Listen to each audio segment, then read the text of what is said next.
Fala galera, beleza? Tudo tranquilo? Vamos lá. Hoje a gente vai falar sobre ângulo de segmento, mas fique tranquilo, o nome só é estranho, ângulo de segmento, que nome meio lá, meio cá, né? Mas ele é muito parecido com o ângulo inscrito. Ele muda a localização aqui, mas o que a gente usa em relação ao ângulo central, à circunferência, é muito similar, até que a relação é a mesma. A gente já chega aqui, calma lá. Veja bem, como que eu vou entender o que é um ângulo de segmento? O ângulo de segmento é o ângulo formado por uma semirreta que só encosta uma vez na circunferência, então ela vai estar toda para fora da circunferência, tá vendo? E a outra que encosta duas vezes, ela encosta no A e no C. A gente chama esta semirreta aqui de semirreta tangente. Tangente quer dizer encosta uma vez só. Esta semirreta AC a gente chama de semirreta secante. Secante quer dizer que encosta duas vezes, tá bem? Então veja a diferença do ângulo inscrito. O ângulo inscrito, as duas semirretas estão dentro da circunferência, né? Passando duas vezes na circunferência, como se ela estivesse assim, ó. Aqui é o ângulo inscrito, né? O vértice está numa ponta e ela passa pela circunferência. Já o ângulo de segmento não. O ângulo de segmento, um está dentro, né? Uma parte pelo menos, e a outra está totalmente para fora. Este então aqui é o ângulo de segmento. A gente pode chamar de ângulo BAC.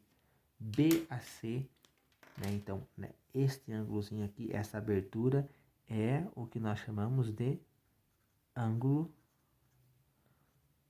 de segmento. Tudo bem? Tranquilinho? Ângulo de segmento. Bom, mas esse estudo aí de ângulos, ele sempre vai estar relacionado com o ângulo central, tá bem? Assim como o ângulo inscrito estava relacionado com o ângulo central, o ângulo de segmento também. Então eu vou desenhar aqui o ângulo central. Como assim ângulo central? O ângulo formado pelo AOC. Lembra lá que dá para formar um ângulo central aqui? Então, ó, do vértice A até o centro O, tá bem? Vou até passar aqui um pouquinho, só para vocês visualizarem. E aqui do vértice O, que é o centro, né? Pelo ponto C. E aqui nós formamos então o ângulo central. Isso a gente já conhece, né? O ângulo central. Lembra que o ângulo central tem a mesma medida do arco. Lembrou? Essa informação é importante, a gente já usava, né? Bom, e a relação que existe em... só vou anotar aqui. Então, o AOC é o que nós chamamos aqui, já conhecemos, esse é nosso conhecido, né? De ângulo central. Tudo bem, né? Até aí tranquilo? Ângulo central. Bom, então vamos lá. Qual é a relação que existe? O dobro. E igual a outra relação.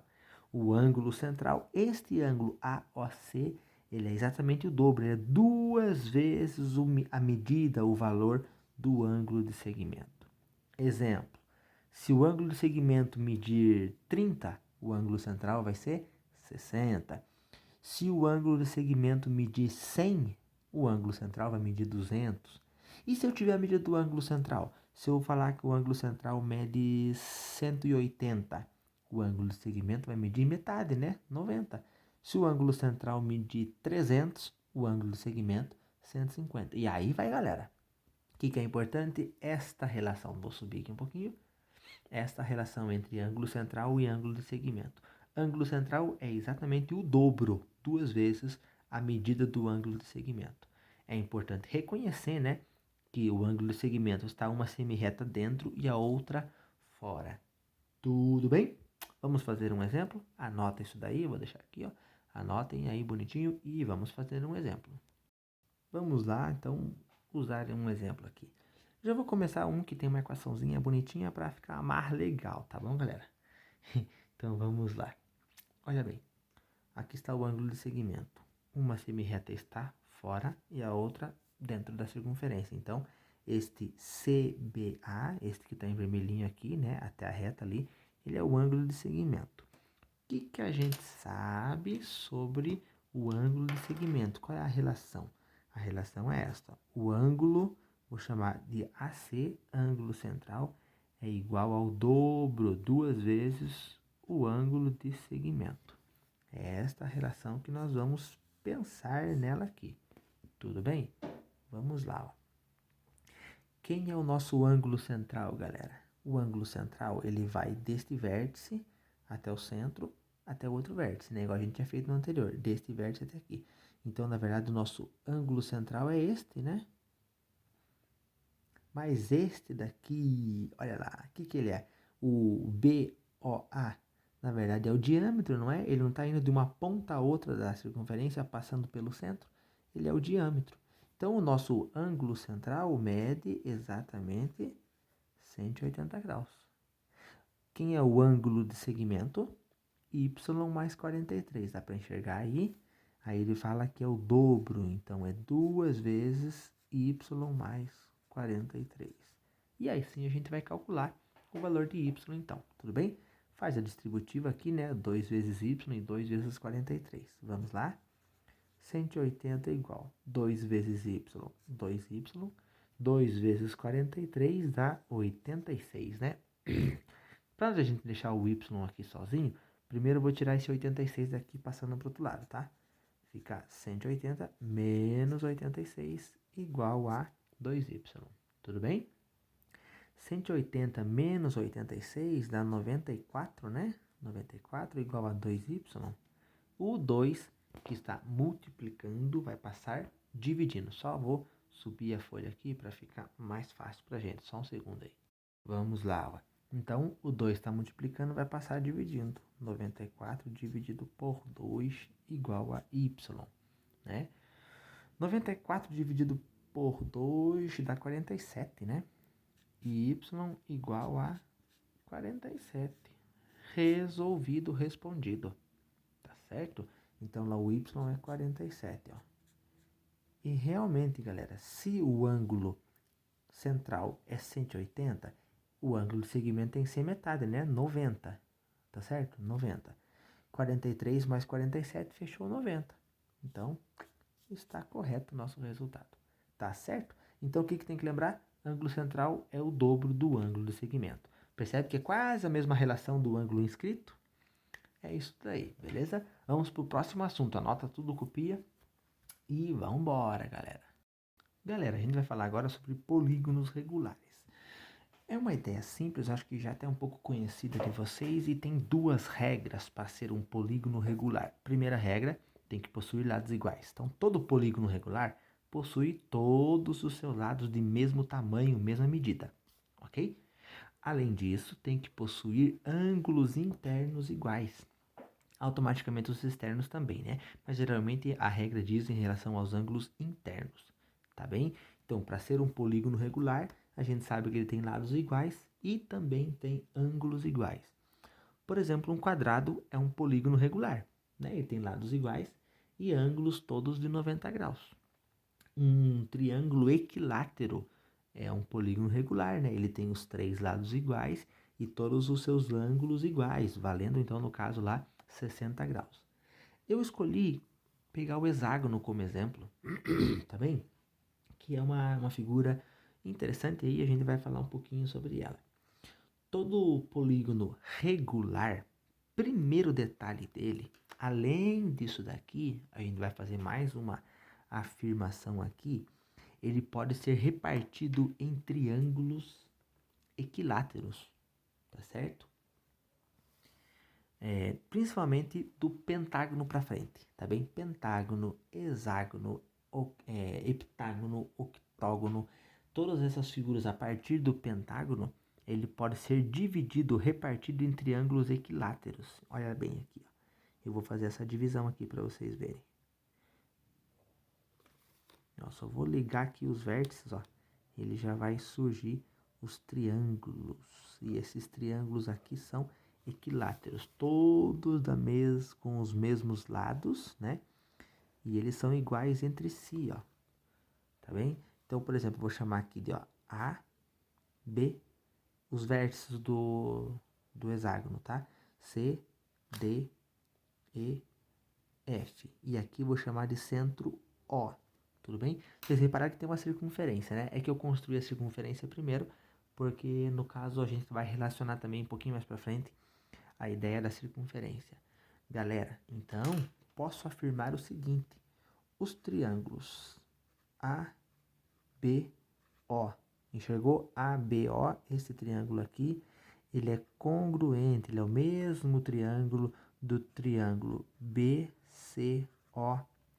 que é congruente com o triângulo CDO, tá vendo? CDO, esse triângulozinho aqui é congruente, que é congruente com o triângulo DEO. Eu não vou fazer todos. Todos esses triângulos são congruentes entre si. Além disso, todos eles são equiláteros. Equiláteros. Além de serem, então, congruentes entre si, né? Ser todos do mesmo tamanho, da mesma medida, eles são todos triângulos equiláteros. Ou seja, esta medida aqui é exatamente a mesma dessa e exatamente a mesma dessa. Tudo bem? Tranquilo? Então, triângulos um polígono regular, ele tem essas características, tá bem?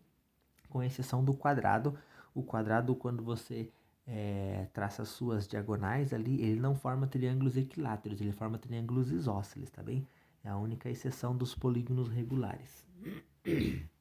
Bom, uma coisa muito interessante também é que quando a gente relaciona, quando a gente coloca um polígono regular dentro de uma circunferência, a gente diz inscrito em uma circunferência, o que vai acontecer? Repare que os vértices, os cantinhos deste polígono, eles estão na circunferência, né? Como todos esses lados aqui são iguais, o CD é igual ao DE é igual ao EF, o que está acontecendo, galera? O que é isso daqui, ó? Este pedaço da circunferência aqui, do C até o D.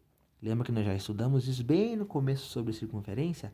Este é o arco CD, lembram? Arco CD é um pedaço da circunferência. Sabe o que é o mais legal? O arco CD é exatamente igual ao arco DE, que é exatamente igual ao arco EF, porque são todos iguais, ó. Se os lados são iguais, quer dizer, dividiu a circunferência em pedaços iguais. É igual a este, que é igual a este, que é igual a este, que é igual a este, tudo bem? Olha que interessante, viu o que os polígonos regulares fazem? São todos iguais, todos esses arcos aqui têm a mesma medida. E aí que vem o legal. Bom, só subir um pouquinho aqui. Se eles têm a mesma medida, eu posso descobrir que medida é esta. No caso aqui, nós temos um hexágono, né? Vou escrever aqui, ó. Nós temos o hexágono A, B, C, D, E, F. Temos o hexágono A, B, C, D, E, F. Se eu quiser saber a medida do arco AB, por exemplo, quero saber a medida do arco AB. Você vai pensar o seguinte: quantos lados tem? Não é um hexágono, tem 6 lados. O que ele fez, então? Automaticamente dividiu em 6 arcos iguais, né? Ó, um arco, 2, 3, 4, 5, 6. Dividiu em 6 arcos iguais. Tudo bem? Galera, só presta atenção que eu estou explicando sobre o hexágono. Se fosse um quadrado inscrito na circunferência, ele dividiria a nossa circunferência em 4 partes iguais, porque nós temos 4 lados. Se for um triângulo, divide em 3. Divide exatamente no número de lados, né? O que eu vou fazer então? Já que a circunferência toda é 360 graus e eu quero saber este arco aqui, esta medida, eu vou fazer a continha mais simples que tem, que é 360 dividido por 6. Isso aqui vai dar exatamente 60. Quer dizer que o arco AB mede 60 graus. Vou subir mais um pouquinho aqui. Bom, se o arco AB mede 60, galera, então os outros também medem 60. Aqui é 60, 60, 60, 60. Tudo bem? Então acaba criando esta relação.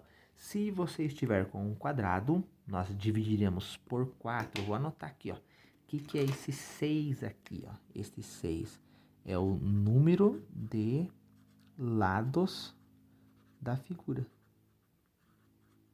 E eu posso dividir por 6, por quê? São lados iguais, né? Se a figura for um heptágono, por exemplo, que é os 7 lados, eu vou dividir por 7. Se a figura for um octógono, vou dividir por 8. Se a figura for um quadrado, vou dividir por 4. né? Então, eu divido, a circunferência é sempre a mesma, né? 360 graus. Eu divido exatamente pelo número de lados. Tudo bem? Galera, isso aqui é muito simples, é uma coisa pequena, é rápido, é só isso mesmo, tá bem? Anotem tudo aí. E aí, nos exercícios, eles são bem intuitivos, a gente vai pensando. E vocês sabem que se precisar de ajuda, deve chamar. Beleza, galera? É isso. Valeu por hoje, até a próxima.